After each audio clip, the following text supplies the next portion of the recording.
Buen día nuevamente a todos.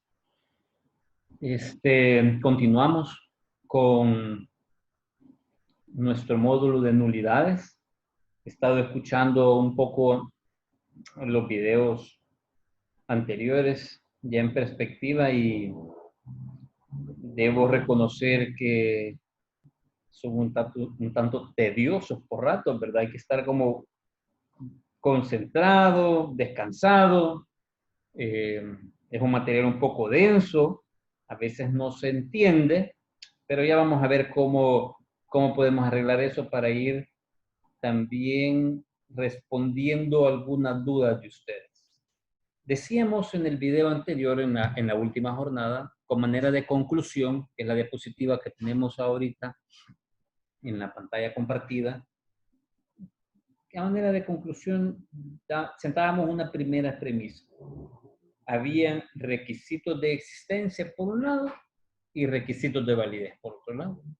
De existencia, decíamos consentimiento, objeto, causa y solemnidades. No lo tenemos así claramente regulado en ningún artículo, sino más bien del artículo 1316 se desprende esto. Y requisitos de validez de todo acto jurídico o contrato, decíamos capacidad, consentimiento no viciado, objeto ilícito y causa, ¿verdad? Entonces quizás el video anterior fue dejar claro que habían requisitos de existencia. Ahora vamos a entrar de lleno solamente a las nulidades. En algún momento, por una sentencia que vamos a ver ahora, vamos a volver a hacer alusión a la inexistencia. Pero quisiera también referirme a un subtema, es decir, a un tema dentro de las nulidades. Tenemos que distinguir muy bien las causales de nulidad. Y ese es el problema a veces en las demandas, en nuestro análisis que hacemos a la hora de dictar sentencia en un caso de nulidad.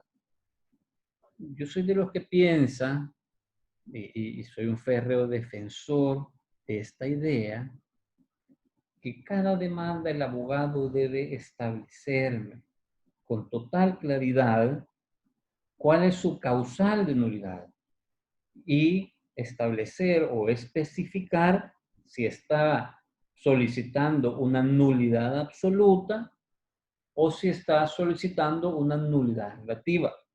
Porque después vamos a ver la diferencia entre cada una de estas y en cuanto a legitimación activa, ¿quién tiene legitimación para solicitarla? Es diferente. En el tiempo que tienen para solicitarla es diferente. Pero sobre todo ahorita me voy a enfocar en cuáles son las causales. De aquí va a depender la mayoría de casos de nulidad, va a depender bien de que tanto el abogado que la solicita como el juez que resuelve tenga claridad en cuanto a qué causa, qué produce nulidad absoluta, qué va a producir nulidad relativa y si quieren en un tercer estadio, qué me va a producir una inexistencia. Para que así no haya esa confusión que ahorita veremos en las próximas sentencias. Decimos, por tanto, que causal de nulidad absoluta tenemos el objeto ilícito, 1, la causa ilícita, 2, falta de requisitos o formalidad para el valor de ese acto, ¿verdad? Solemnidades pudiéramos llamarlo de alguna manera, y o incapacidad absoluta. Y por otro lado, las causas de nulidad relativa tenemos los vicios del consentimiento, el error, la fuerza y el dolo, y la incapacidad relativa.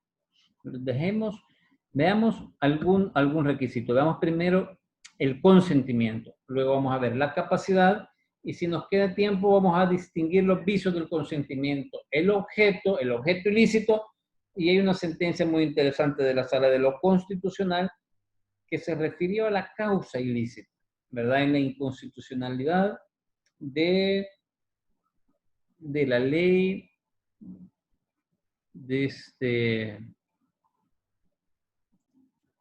la ley de extinción de dominio. En esa sentencia, la Sala de lo Constitucional hace referencia a lo que debemos entender por causa ilícita. Pero veremos esto en su momento. Veamos un requisito. El primer requisito, vemos el consentimiento. En nuestro ordenamiento produce la nulidad absoluta. Decíamos la falta de consentimiento, no. En nuestro ordenamiento, la falta de consentimiento, que es uno de los casos que más se da en la práctica, produce la inexistencia. Pero muchas veces los abogados en sus demandas hacen esa confusión. Porque la confunden con un vicio del consentimiento. Porque ellos se van allá al artículo 1322, 1323, 1324, y dentro del consentimiento andan buscando qué efectos produce la falta de consentimiento y no lo encuentran. Solo encuentran el error, la fuerza y el dolo. Y entonces ahí hacen una mezcla cuando tienen estos casos donde su representado no ha sido quien ha firmado los contratos, entonces hacen una mezcla de falta de consentimiento y por lo tanto no dio el consentimiento, por lo tanto hay vicios del consentimiento y no lo logran encajar bien porque la ley no nos da la respuesta claramente. Entonces, sabemos nosotros o vamos a dejar sentado que la falta de consentimiento falta, o sea, no firmó. El señor no firmó, el vendedor no firmó la escritura, produce inexistencia. En cambio, si él sí firmó, pero lo obligaron, pero se equivocó, pero lo engañaron, eso va a producir nulidad relativa. El error, la fuerza y el dolo. Más adelante vamos a ver un video especial, si nos queda tiempo, solo con estos requisitos. No es parte de este módulo, pero yo entiendo que es bien difícil hablar sobre la nulidad y hablar sobre las causales de nulidad si de alguna manera no he visto, no ha habido un módulo que me desarrolle detenidamente, pausadamente, con ejemplos, con jurisprudencia, con disposiciones legales, cuál es la capacidad. Capacidad absoluta, capacidad, incapacidad relativa, qué es el error, qué es la fuerza, qué es el dolo. Dentro del error, el error de derecho, el error de hecho, dentro del error de hecho, el error obstáculo, el error sustancial, el error accidental, el error en la persona, el error en el nombre, el error común. ¿Cuál de todos estos sí vicia el consentimiento? Y voy a llegar a la conclusión que solo el error sustancial vicia el consentimiento. Los demás, no necesariamente. Y el error obstáculo del 1324, que es lo que produce la inexistencia. Por lo menos eso es lo que la doctrina establece. La ley no lo establece claramente, pero el juzgador perfectamente, haciendo una interpretación literal de la norma, va a decir que es una nulidad relativa. Eso solo lo dejo sentado porque el consentimiento es un gran tema, ¿verdad? O la falta del consentimiento, los efectos que este produce no son tan sencillos. Hay muchas formas en que el consentimiento puede o la voluntad puede no ser del todo libre, ¿verdad? Entonces veamos ahorita un caso emblemático, una sentencia del año 2007, 93C-2006, fue un caso emblemático, se habló mucho en el mundo jurídico sobre esta sentencia. Al parecer hubieron algunas irregularidades en oficinas públicas, fue algo bien complejo. Se solicita la nulidad absoluta de una escritura de compraventa porque el demandante alega que cuando vendió no dio su consentimiento, que en un principio firmó la escritura de venta, pero después de haber firmado él mismo, en el momento, quizás se da cuenta que no estaba consintiendo eso, y la tacha la firma en las hojas de protocolo del notario, y coloca a la par una frase que dice, esta firma no vale. Es decir, sí yo firmo, pero la invalido en el acto, ¿verdad? Entonces la sala dice que aparecen las dos compraventas, después hubo una rectificación. Lo raro es que la compraventa y la rectificación, perdón, lo raro es que estas ambas se inscribieron. Al parecer no se llevó un testimonio de fotocopia, ¿verdad?, para que no se viera eso al registro, sino que el notario, no obstante, el vendedor puso esta frase, sacó el testimonio de todos modos y la llevó a inscribir. Y entonces la escritura de compraventa estaba inscrita y después o la escritura de compraventa y esta fue la rectificación también. Y eso es más o menos los hechos. La sala va diciendo que la nulidad siempre proviene, y esto es bien importante, estos son orígenes de la nulidad. La nulidad siempre proviene de algún vicio que se incorpora al acto desde su nacimiento a la vida jurídica. Porque es principio fundamental que la nulidad se produce en la generación del acto y contrato.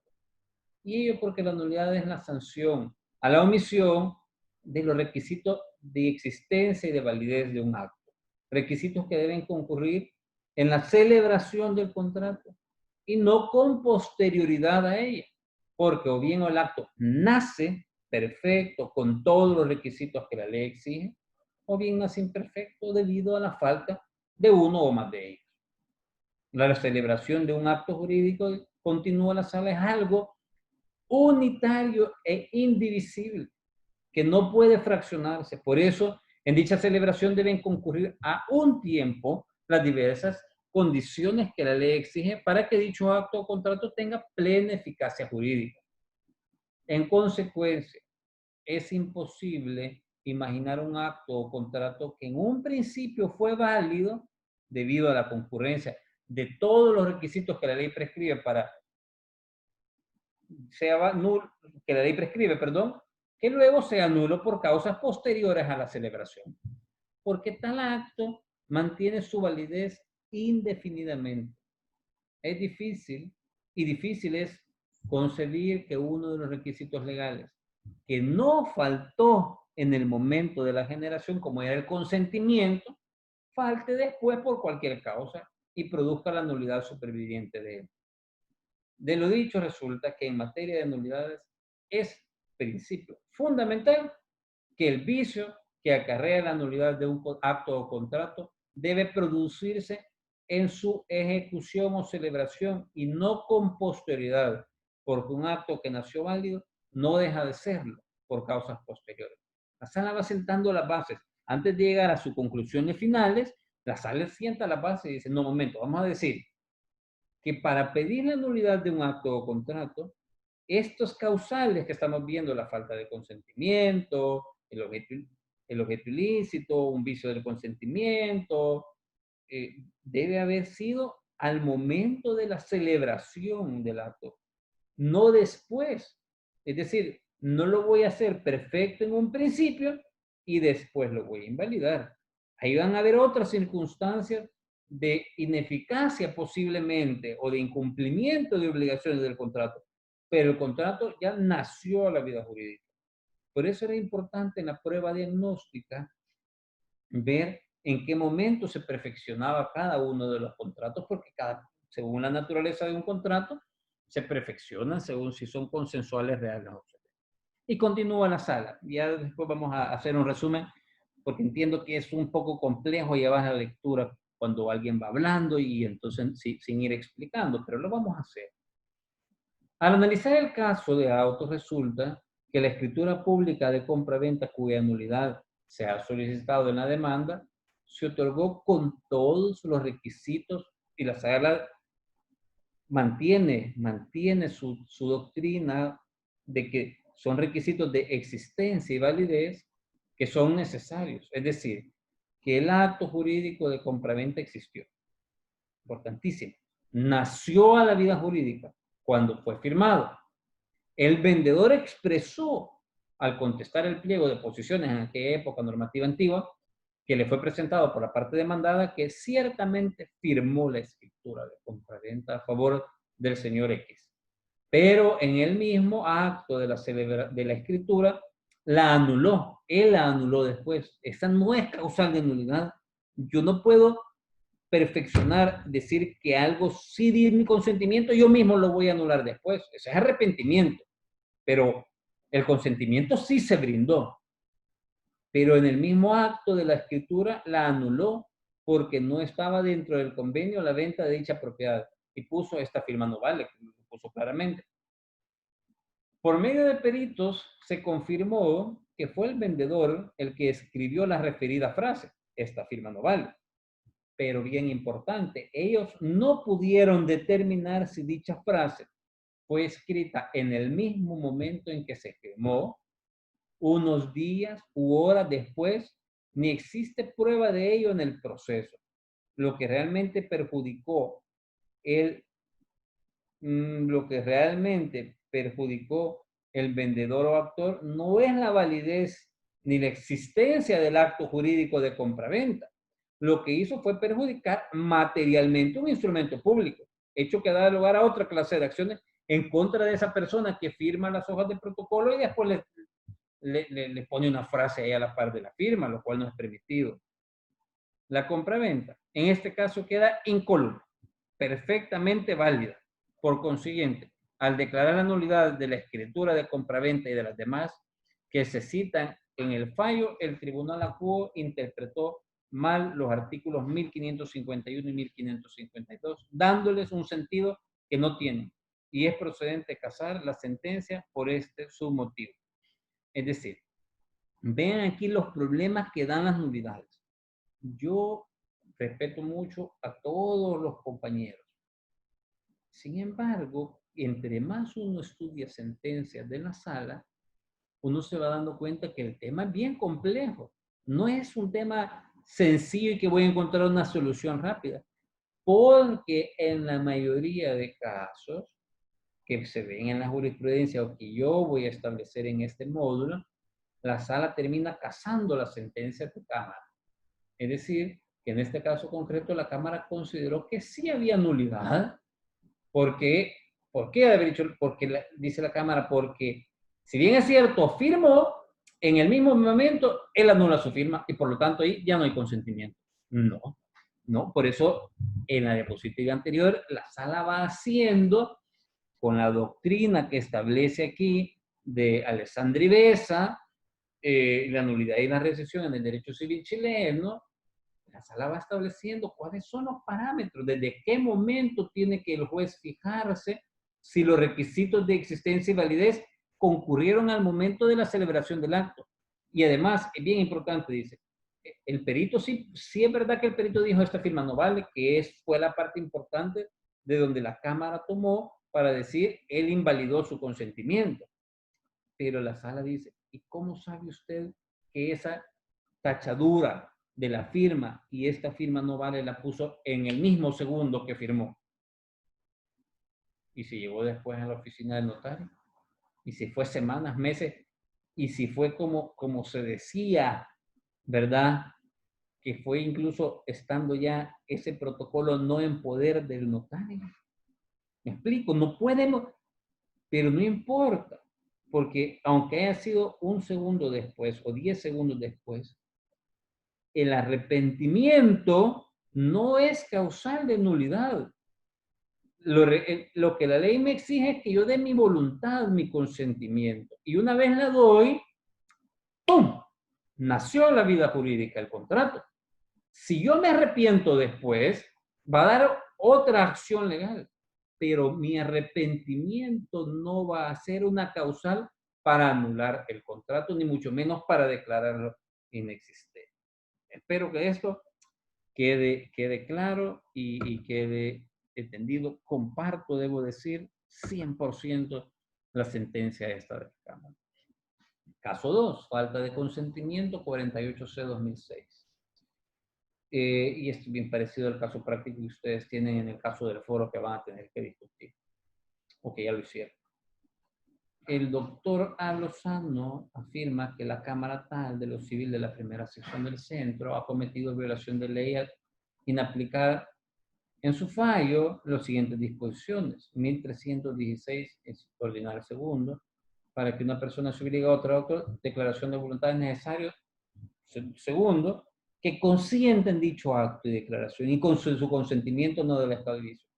Por eso al estudiar aquí la ley habla de ambos requisitos, de existencia, que consienta, y de validez, que ese consentimiento no adolezca de vicio. Habla del artículo 33 de la ley del notariado, que el artículo 33 básicamente me dice que la falta de cualquier requisito del 32, de todos los requisitos que debe llevar una escritura matriz, no va a invalidar el instrumento. salvo que no haya sido firmado por el funcionario o autorizado por el funcionario competente, uno. Dos, por los otorgantes, ¿verdad? Que es la falta de consentimiento de los otorgantes, por la persona que pueda firmar a su ruego, por los testigos e intérpretes en aquellos casos que la ley exige que haya testigos, obviamente intérpretes, salvo cuando se comprobare falsedad o cuando el vicio o defecto haga dudosa la inteligencia del instrumento respecto de la cuestión que se ventila. Y en los demás casos especialmente determinados por la ley. Entonces aquí claramente lo que el doctor que establece la casación alega es, tengo dos disposiciones legales que fueron mal interpretadas. Es decir, la falta de consentimiento según el 1316 por un lado, y si esa persona realmente titular del derecho, llamémosle el dueño del inmueble, no comparece ante notario, no es él quien firma verdaderamente, sí produce la nulidad también según el 33 de la ley del notariado, ¿verdad?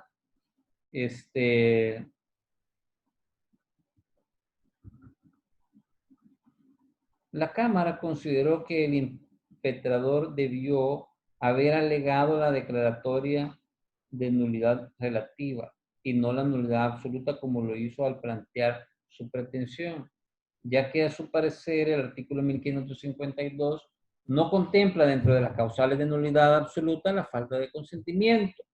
Y al ser esta una enumeración taxativa, dice la Cámara, debe incluirse este motivo de invalidación en los actos jurídicos dentro de las nulidades relativas, donde sí está contemplado el consentimiento y los vicios que pudieron afectar. Es decir, la Cámara del criterio que como la falta de consentimiento no está explícitamente en el 1552, acordémonos, el artículo 1552 me da 4 causales de nulidad absoluta. Objeto ilícito, causa ilícita, y lo pueden ir a leer falta de requisitos o formalidades que la ley establece o prescribe para el valor del cierto acto de contrato en relación a esa naturaleza y no al estado de las partes. Y cuarto, la incapacidad absoluta. Si buscamos, realmente la Cámara, vuelvo haciendo una interpretación literal, y que la falta de consentimiento no está aquí. Entonces, no me puede pedir nulidad absoluta. Más bien, como lo que le está diciendo, debió irse por la vía de la nulidad relativa. La Cámara arguye además que cuando el demandante en sus escritos hace alusión a la expresión vicios de consentimiento, debió probar que existió o error, fuerza o dolo, y así poder dar trámite a la nulidad que corresponde. Efectivamente, el demandante, en este caso concreto, cayó en el mismo error que muchos abogados caen en su demanda. Lo que realmente están pidiendo es falta de consentimiento, porque su cliente no firmó el contrato. Alguien más les falsificó la firma, ¿cómo decir? Pero el cliente no firmó. Pero por error, por lo que sea, no sé, ocupan la palabra vicio del consentimiento. Y entonces, claro, el juez se confunde y dice, vicio del consentimiento es error, fuerza o dolo. ¿Qué me estás pidiendo entonces? ¿Me estás diciendo que no consintió, que nunca firmó, que no dio su consentimiento? ¿O me estás diciendo que sí lo dio, pero con un vicio? O sea, aquí es donde se confunde un poco. La sala dice, sobre lo anterior, la sala hace la siguiente concesión. De acuerdo a lo planteado en nuestra normativa civil y en concordancia también con la doctrina sostenida por los expositores del derecho, y vuelve a decir, son requisitos sine qua non para la existencia del acto jurídico, consentimiento, objeto y causa. Solo ahí lo deja con 3. La ausencia de cualquiera de estas condiciones anteriores redunda en la inexistencia del acto jurídico. Aquí no incluyó la solemnidad en este caso. Pero claramente dice, si falta el consentimiento, el contrato es inexistente. Por otra parte, dice la sala, para que un acto jurídico que ha nacido a la vida sea válido, es menester que concurran los siguientes requisitos. Capacidad, ya lo hemos dicho, consentimiento pero libre de vicios, objeto ilícito y causa ilícita. Perfecto, esto es algo repetitivo. Como ya sostenido esta sala, en fallos anteriores dentro de nuestro sistema normativo, no se encuentra regulado con efectos propios de inexistencia. por lo cual se asimila a la nulidad. De lo dicho, podemos concluir que, en el caso que nos ocupa la vía legal apropiada para alegar la falta de consentimiento como requisito de existencia del contrato de mutuo hipotecario, cuestionado es la nulidad. Y dentro de las dos categorías de nulidad conocidas, dentro de la ley, la que cabe alegar es la nulidad absoluta, de acuerdo al ordenado del 1552, que dispone la nulidad producida por objeto, causa ilícita y la nulidad producida por la omisión de algún requisito por medida que la ley prescribe para el valor de ciertos actos contratos en consideración a la naturaleza de ellos y no a la calidad de estado de las personas que lo ejecutan afuera, son nulidad absoluta. La ley, pues, sanciona con nulidad absoluta la omisión de requisitos y formalidades de los actos jurídicos y consentimiento es, sin lugar a dudas, esto ya lo habíamos visto, un requisito de existencia de los mismos. Yo pongo ahí no tan seguro. La falta de consentimiento no es lo mismo que formalidades o solemnidades, ya lo habíamos dicho. Para mí lo estableció, voy a regresar 2 diapositivas, lo estableció más claro el doctor Amay, no el doctor, perdón, Lozano, no sé, la sala eso pone, Lozano, no sé quién es. Cuando yo prefiero el caso de nulidad e inexistencia por falta de consentimiento, no referirme al 1552. El 1552 no me establece esa causal de nulidad. Si además ya sé que es inexistencia, yo preferiría referirme al artículo 1316, numeral ordinal segundo, y al artículo 33 de la ley tributaria. Si me quiero meter ya al 1552, me voy a enredar. Y quizás desde esta óptica es mejor establecer con claridad que realmente lo que hay es una falta de existencia. La falta de consentimiento lo que produce es la inexistencia. Y ese es un poco el caso práctico que a ustedes se les ha planteado. Lean despacio, pueden bajar la sentencia, descargarla, verla. Cualquier duda, habrá una oportunidad de algún foro. Y por ahora, antes de que pasemos a la diferencia entre nulidad absoluta y relativa, la primera diferencia es que son las causales. Voy a dejar acá este video porque voy a hacer otro solo donde voy a tocar requisitos. Antes de seguir con la nulidad, si hay mucha confusión y si no es necesario, no lo vean. No, yo me puedo ver en todas las clases de incapacidad, todos los vicios del consentimiento, los distintos tipos de error, las distintas clases de objeto y objeto ilícito que la ley me establece, el pacto de sucesión futura, la enajenación de bienes embargados o cuya propiedad está en litigio, 1335 número tercero, 1334, 1333, etc. O sea, si ya eso lo manejamos bien, omita ese video, ve el siguiente y seguimos ahí. ¿Les parece? Tengan buen día, ánimo, ánimo. Si hay dudas, ya lo veremos más adelante y tendrán la oportunidad de participar. ¿Verdad? Buen día a todos.